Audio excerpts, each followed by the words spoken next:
mendukung Jokowi. Ini judulnya adalah Jadi tahun 2014 dia ke Pak Prabowo, tapi tahun Ya. 2019 ke Pak Jokowi. Oh, bukan kebalik ya. Betul. Biasanya kan orang dari Pak Jokowi ke Pak Prabowo dulu, enggak gitu ya? Enggak. Betul, enggak.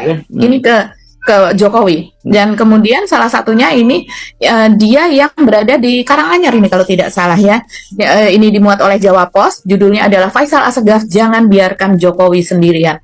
Apa yang dia katakan coba kita baca. Saya buka linknya. Ini Ketua Progres 98 Faisal Assegaf menghadiri kegiatan yang diadakan oleh komunitas sahabat Jokowi atau KSJ di The Colomadu, Karanganyar, Jawa Tengah. 16 Maret. Ya, pada kesempatan tersebut mantan alumni 212. Jadi sebelumnya ini juga di 212, tapi cukup kenal juga dengan Habib Rizik begitu. Pada akhirnya terbongkar juga siapa Faisal Assegaf sebenarnya. Dari awal gua sudah melihat bahwasannya Faisal Assegaf ini sangat getol di dalam membantah daripada omongan-omongan atau data-data daripada orang-orang yang ingin mencari kebenaran daripada fakta ijazah palsu Jokowi dan juga kebohongan-kebohongan besar Jokowi lainnya. Getolnya Faisal Assegaf membela daripada Jokowi.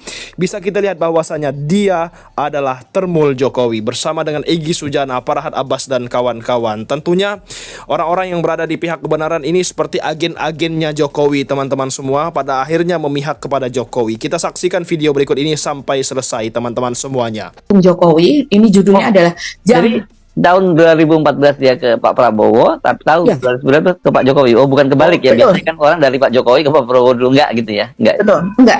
Ini ke Jokowi. Dan kemudian salah satunya ini dia yang berada di Karanganyar ini kalau tidak salah ya. Ini dimuat oleh Jawa Post. Judulnya adalah Faisal Assegaf, jangan biarkan Jokowi sendirian. Apa yang dia katakan coba kita baca. Saya buka linknya. Ini Ketua Progres 98 Faisal Assegaf menghadiri kegiatan yang diadakan oleh komunitas sahabat Jokowi atau KSJ di The Colomadu, Karanganyar, Jawa Tengah.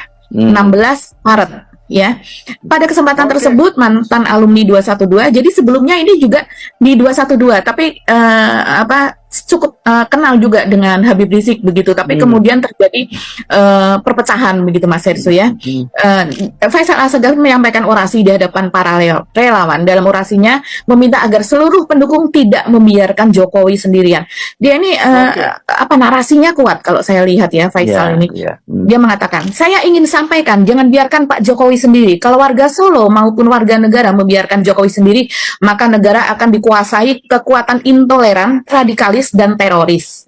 Itu yang dia katakan di hadapan relawan. Ini dulu yang sering kita protes loh, narasi seperti ini, narasi pembelahan ya, memberikan stigma kepada orang yang belum tentu terbukti yang seperti itu. Oh, karena pada waktu Habib Rizik dukung Pak Prabowo ya 2019 itu ya. Betul.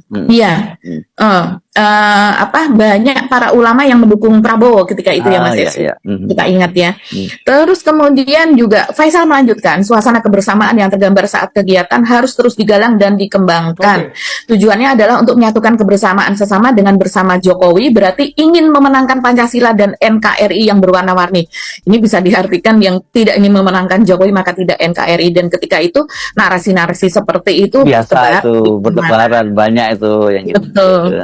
Saya masih ingat di PP-nya Facebook itu seringkali saya NKRI, saya Pancasila, saya Jokowi yang seperti itu. Memang digalang seperti itu pola kampanyenya.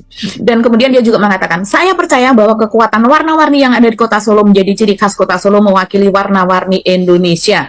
Karena ketika Jokowi kalah, maka sulit dibayangkan Indonesia berpotensi untuk masuk pada situasi politik yang lebih krusial, situasi politik yang lebih mengerikan yang dipertunjukkan di Timur Tengah, seperti di Irak, Suriah, Pakistan, dan Afghanistan. Maka kita tidak boleh membiarkan Pak Jokowi sendiri.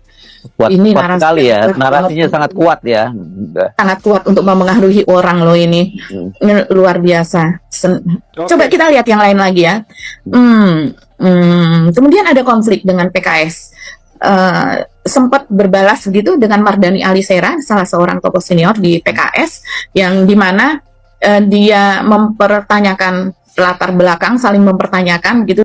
Ya, yang menarik juga pada bulan Mei tahun 2018 ini saya baca dari Detik ya jejaknya ini judul beritanya adalah latar belakangnya dipertanyakan PKS, ini jawaban Faisal Assegaf. Jadi ini berseterunya dengan Mardhani Alisera yang kita tahu ini adalah politikus senior PKS dan dia juga aktif di media sosial, Mas Hersu. Dan sini coba saya baca. Jejak PKS dalam reformasi jelas. Sikap PKS di 2019 juga jelas dibandingkan dengan seorang individu yang monggo dinilai sendiri latar belakangnya begitu. Jadi ini itu cuitan dari Mardhani Alisera ya. Ini jadi ketika itu Faisal Assegaf jadi sorotan karena cuitannya yang menyebut dugaan keterlibatan kader PKS dengan aksi terorisme di Indonesia begitu. Jadi dijawab oleh Mardhani seperti itu. Nah, menjawab itu kemudian Faisal Assegaf ini menceritakan soal latar belakangnya, siapa dirinya. Karena kata Mardhani kalau PKS kan jelas latar belakangnya seperti apa gitu. Karena itu sebuah lembaga, sebuah partai. Nah, ini bagi teman-teman yang menanyakan soal latar belakang dari Faisal Assegaf mungkin bisa merujuk ke sini. Ini klaim dari dirinya sendiri ya. Dia mengatakan bahwa latar belakang saya warga negara Indonesia atau WNI, saya mantan aktivis 98 bersama Adian Napitupulu, Anas Urbaningrum. Bisa dilihat rekam jejak saya sebagai aktivis 98 begitu. Ini jawabannya kepada Detikcom. Dan saya satu-satunya aktivis 98 yang masih hidup di rumah kontrakan di bawah Sutet atau tegangan tinggi ya, di daerah Jakarta Timur. Saya tidak pernah melakukan pencurian uang negara, tidak pernah ada cacat kriminal, bebas bersuara dan menjadi rakyat biasa. Dia mengatakan seperti itu. Kemudian alasannya tinggal di rumah kontrakan, dia mengatakan bahwa ingin menjadi warga negara yang bebas dan tidak terikat apapun, bahkan terikat dengan partai politik. Ada beberapa partai politik besar mengajak saya bergabung, tapi saya memilih jadi rakyat biasa, tinggal di kontrakan, kerja sebagai wira swasta. Nah, ini menarik karena tadi yang kita dengar dari video Pak Taufik begitu, yang dia menanyakan pekerjaan Faisal Assegaf itu sebetulnya apa. Dia menyebut di sini wira swasta, tapi kita juga tidak tahu karena tidak dijelaskan wira swastanya itu apa. Dan kemudian dia juga mengatakan, selain itu dia mengatakan bahwa dirinya NU apa dan sebagainya. Pandangan politik saya Islam moderat, saya berasal dari rumpun keluarga NU, sepupu saya pernah menjadi ketua GP Ansor Muhammad Iqbal Assegaf. Oh, ini saya masih ingat ini. Meninggal karena kecelakaan ya di jalan tol ya. Ya. Betul. Masih sangat muda ketika itu ya. Tapi tadi dia mengatakan tidak tertarik dengan partai politik, tapi masih ingat nggak Faisal Assegaf ini mendirikan partai politik belum lama ini? Iya. Saya ingat itu. Apa nama partai politiknya ya? Lupa saya masih. Iya. Benar. Tapi kabar lebih lanjut nggak ada ya nama partai politiknya itu ya? Ya, saya cari nanti ya, saya berikan ke Mas Editor supaya diperlihatkan apa nama partai politiknya. Tapi memang kita tidak mendengar lebih lanjut setelah pendirian itu bagaimana kabarnya, begitu ya, bagaimana gerakannya dan sebagainya. Nah, ini tadi kan dia mengatakan sebagai orang bermarga Assegaf gitu ya, bahkan sepupuan dengan seorang tokoh muda dari NU yang sudah wafat sekarang. Nah, tapi pada bulan Maret 2019 dia ini pernah juga dilaporkan, Mas Hersu, dilaporkan seorang warga sipil bermarga Assegaf, sama-sama Assegaf, yaitu karena cuitan yang ditujukan kepada Anies Baswedan dengan membawa soal Arab dan membawa soal kemargaannya. Jadi bukan marga mereka nih, istilahnya apa ya, bangsa nyebutnya kalau nggak salah ya. ya pokoknya famnya lah ya, famnya Assegaf. Ya, lebih tepatnya fam ya. Nah, dan apa cuitannya? Ini lagi-lagi saya lihat di Detikcom, yaitu pada itu tadi tanggal 15 Maret 2019, ini beritanya ya. Dia mencuit seperti ini, Faisal. Ingat Bung, @Anies Baswedan, jadi dicolek ini Anies Baswedan ya langsung. Ingat Bung, @Anies Baswedan, kita ini warga keturunan Arab. Tahu dirilah, jangan pernah menghidupkan kembali politik busuk primordialisme kakekmu di bumi NKRI. Jangan pernah jadikan kantor Gubernur DKI Jakarta sebagai markas politik kaum intoleran HTI dan PKS. Goblok kamu, pengkhianat NKRI.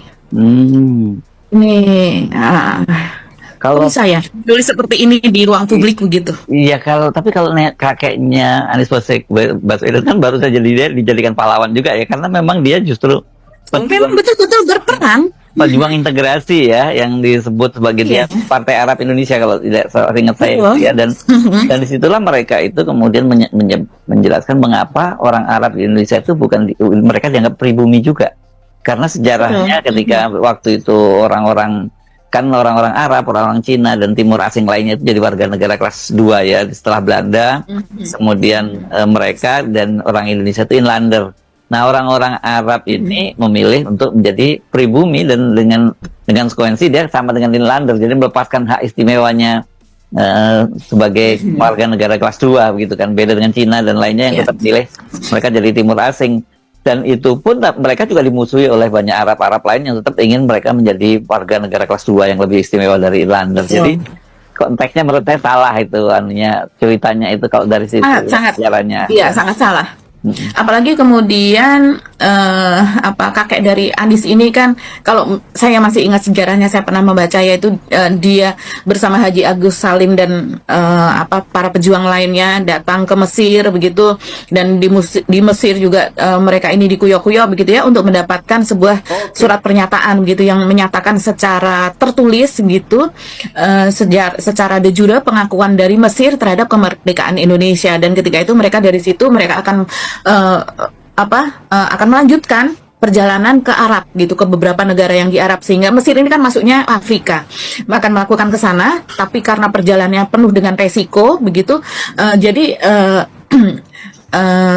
Abdul Rashid A.R. Baswedan ini kemudian diperintahkan oleh Agus Salim untuk kembali lebih dulu ke Indonesia untuk bertemu dengan Soekarno yang ketika itu berada di Yogyakarta, seingat saya begitu, dan kemudian dipesankan bahwa surat itu lebih berharga dari nyawanya, jadi dia boleh nggak sampai Jogja, boleh tidak sampai Indonesia, tapi surat yang dibawa pengakuan dari Mesir itu harus sampai ke Indonesia. Itu yang kemudian membuat dia berkeliling, pesawat juga waktu itu masih sulit, sebulan atau 2 bulan atau berapa lama di Singapura, kemudian akhirnya berhasil sampai ke Jogja, di mana pada waktu memasuki, kalau di sini sekarang imigrasi begitu ya, diletakkan surat itu di sepatunya yang sudah sobek-sobek, sudah jelek, sehingga tidak akan diperiksa dan sebagainya. Silahkan membaca sendiri sejarahnya. Ya, oke, balik lagi ke topiknya. Balik lagi. Kita juga ngomongin Anies loh ya. Kita nggak ngomongin Anies nih, tapi ternyata tweetnya banyak sekali yang ditujukan kepada Anies pada waktu banyak itu. Ya? Banyak sekali, Mas Hersu. Coba nih ya. Kemudian ketika itu seseorang bernama Fikri Aksegaf itu kemudian membuat laporan ke polisi begitu, yang dia merasa tidak terwakili. Sesama warga Asegaf merasa tidak terwakili. Jadi ini dugaan kami. Jadi dia mencuit seperti ini. Dia bawa nama Arab, Habaib. Kemudian dia menyebarkan ujaran kebencian ini dengan menuduh Gubernur DKI ini memanfaatkan para Habaib ini. Ini kan unsur hate speech. Jelas mengenai SARA. Dia sebut rasnya Arab. Kemudian Habaib tadi dan subjek yang dituju Gubernur Anies Baswedan bla bla gitu ya. Pokoknya silakan cari lagi cari ini jejaknya. Yang lain lagi yang menarik juga, Mas Hersu, ini ada sebuah media Rio24.com begitu ya, yang kemudian dia membuat kompilasi dari cuitan-cuitan Faisal Assegaf. Ini menarik, sebenarnya bukan menarik ya, ini dokumen lama atau baru ini? Ini lama, yang tahun 2019 semua ini, Mas Hersu. 2018, 2019 ketika itu masih menjadi Jokower nih ceritanya. Dan kita lagi-lagi melihat narasinya dengan kata-kata yang sangat tajam gitu ya. Dia mengatakan seperti ini. Jadi dia menuding Anies jika sejak memimpin Jakarta banyak demo kaum radikal, HTI dan PKS, karena kita tahu ya Anies menjadi Gubernur DKI itu atas jasa Pak Prabowo juga gitu kan, didukung oleh Gerindra, sehingga ketika pada 2019 ini masih terbawa-bawa suasana 2017 di mana ada kemelut di DKI ya soal pemilihan Gubernur DKI, ada kubu Anies, ada kubu Ahok dan sebagainya, dan kemudian Faisal Assegaf ini menuding Anies sejak memimpin Jakarta banyak demo kaum radikalis HTI dan PKS yang berkedok agama. Coba kita baca. Nanti dulu. Ini tadi ada sebut sebagai dia alumni 212. 212. Nah, tapi kemudian pecah. Oh, oke. Ya. Karena sesuatu hal. Alumni 212 kan kebanyakan kemudian menjadi pendukung Anies kan? Betul, banyak sekali menjadi pendukung Anies, kemudian pecah. Yang dia Faisal disebut sebagai mantan 212, kurang lebih begitu. Nah, cuitannya antara lain seperti ini, Mas Hersu. Ini dirangkum oleh tadi oleh itu ya, Rio24.com. Setelah dipimpin Anies Baswedan, Jakarta makin marak demo-demo kaum radikalis HTI dan PKS berkedok agama. Dua elemen busuk tersebut terlihat sebagai mitra strategis Anies untuk bikin ibu kota negara mirip jahiliyah gurun pasir. Maksudnya apa ya? Tak heran bila Anies tidak peduli warga Jakarta hidup nyaman dan damai. Jadi dianggap nggak peduli warga Jakarta hidup nyaman dan damai atau tidak. Berikutnya, cuitan berikutnya. Seharusnya @Anies Baswedan, ini artinya muncul ya, ada notifikasi di Twitternya Anies karena ini disebutkan gitu. Jadi ada dia langsung colek ya istilahnya ya. Iya, ngetek ya. Jadi setidaknya Anies kalau dia mau membaca ya dia akan membaca cuitan ini. Entah terserah dia mau bersikap, mau membalas atau tidak, menjawab atau tidak. Ini kata Faisal berikutnya. Seharusnya Anies Baswedan tegaskan pada publik bahwa watak Arab jahiliyah sangat dikutuk Tuhan dan ditolak seluruh umat manusia. Jadi jangan dipraktekkan di NKRI. Betul. Salah satu ciri kebiadaban Arab jahiliyah adalah sifat dengki sehingga selalu ngotot, paling benar dan menolak keberagaman. Kalau kita ngomong soal keberagaman, soal Bhinneka, itu nuansanya ada pembelahan ya di situ. Dan kemudian ada cuitan lain lagi, setidaknya Anies Baswedan wajib pasang spanduk besar di pintu kantor DKI Jakarta yang isinya menegaskan NKRI tolak watak Arab jahiliyah yang dipraktekkan HTI dan PKS dengan berkedok agama untuk tujuan didirikan negara khilafah. Ingat, kantor gubernur DKI harus steril dari ideologi radikalis. Kata-kata itu sangat disukai rupanya ya oleh Faisal. Nah, diulang-ulang. Ada lagi yang lain seperti ini. Selain tabiat busuk Arab jahiliyah, Anies Baswedan pun hanya sibuk melayani Bambang Wijoyanto sebagai staf abal-abal di TGUPP Gubernur DKI. Hasilnya BW terkesan berlakon dan berdandan mirip kambing gurun yang kelaparan melahap fulus APBD tanpa memberi kontribusi konkret pada warga Jakarta. Ada yang baru lagi, jadi sekali lagi saya tegaskan, Bung Anies Baswedan jangan pernah bermimpi jadi wapres, apalagi presiden 2024. Saya salah satu WNI keturunan Arab akan melawan ambisi fiksi tersebut. Sebab sinisme di ekor matamu tersimpan dendam dan syahwat politik HTI dan PKS. Realitas kemerdekaan menolakmu. Warga DKI mah udah kalau ini ya jawaban dari warga DKI mengatakan seperti ini dibalas oleh warganet. Warga DKI mah udah hidup tenang damai, yang gelisah mah rampok aset Pemda, antek PKI, Syiah Zionis termasuk sampean. Ini warga DKI juga membalasnya nggak kalah. Wah, ini tahu dari mana kalau ada apa antek PKI, Syiah Zionis dan sebagainya. Tuh. Kalau digabung-gabung itu ya nggak boleh. Masa PKI Syiah dan Zionis dijadiin satu. Ada lagi yang mengatakan namanya sih mirip keturunan Arab, tapi tampangnya kok mirip. Ini nggak usah ya, nggak usah ditampilkan Mas Editor ya yang cuitan tadi. Tapi yang jelas memang saya masih ingat nih kalau ini ada yang mengatakan soal Syiah. Jadi sekitar tahun 2015 saya saat itu masih aktif ya di FB. Ini memang ada tulisan dari John Ruh Ginting. John Ruh Ginting ini salah seorang aktivis media sosial, terutama ya, FB gitu. Kader PKS ya waktu itu kalau nggak salah ya dia ya. Betul. Dan dia sering kali dibully karena dia kader PKS ketika itu ya. Karena saat itu situasi pembelahan itu sangat-sangat kuat gitu, nggak seperti sekarang ada Bung Peter Celestinus, ada juga Bang Rismon Sianipa, Jansia, Michael Sinaga dan sebagainya yang kemudian sangat lekat dengan Roy Suryo, dengan Dr. Teva. Itu situasi yang saat ini sebenarnya jauh berbeda sekali dengan saat itu.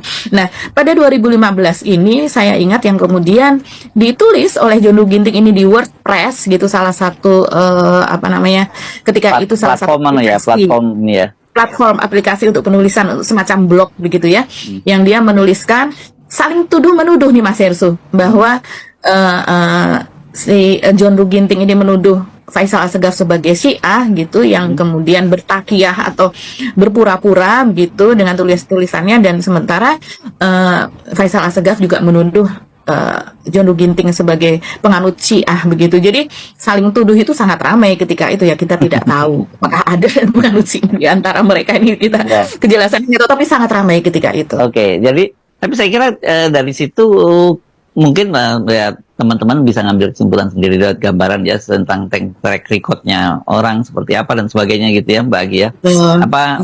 Masih ada tambahan lagi? Saya kira sudah cukup lengkap itu tadi ya Mbak Agi. Atau masih ada tambahan? Iya. Ya, saya rasa itulah. Dan kemudian misalnya 2014 ini sebenarnya pendukung Prabowo tadinya sih, saya tahunya saya juga kaget ketika 2019 2018 berbalik ya. 2014 misalnya tim Jokowi JK minta KPK dan Kejagung tuntut ketua Progres 98. Itu sampai segitu loh, sampai tim Jokowi JK ketika itu minta KPK untuk menuntut begitu. Kalau Pilpres 2024 nggak tahu di mana posisinya. Ada sempat ada pembelaannya terhadap Anies. Nah, ini sangat cukup kaget ya. Tapi pembelaannya karena Anies dijegal untuk menjadi gubernur. Kan ketika itu memang ya. tersiar kabar akan Ya, dia ya. akan diusung oleh PDIP, tapi kemudian ada pihak dalam PDIP yang mengancam akan mundur kalau seandainya PDIP mengusung Anies. Ini sebelum Pramono maju ya, akhirnya kemudian dipilih Pramono. Itu sempat ada pembelaan dari Faisal Assegaf gitu, bahwa ya sebaiknya selayaknya tidak dijegal seperti itu begitu. Oke, menarik ya. Saya kira utang pertanyaan dari teman-teman sudah sebagian besar terjawab lah yang bahagia, saya kira ya. Iya ya,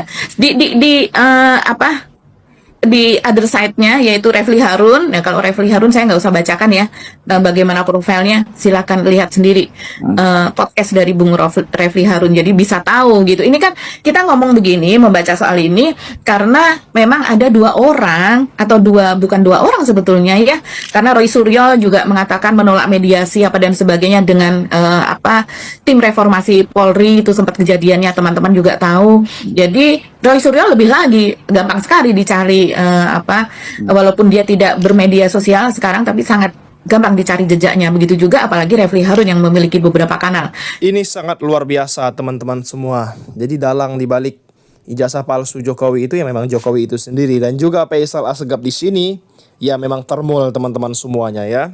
Dan juga semoga trio RRT Roy Suryo, Bang Rismon Sianipar, dan Dr. Tifa bisa mengungkap daripada tabir kepalsuan demokrasi di Indonesia ini. Kenapa teman-teman? Kalau sudah demokrasi dicurangi, dibohongi, ditipu, masyarakat bisa marah, dan tentunya ini akan menjalar lagi ke masa pemerintahan selanjutnya teman-teman semua.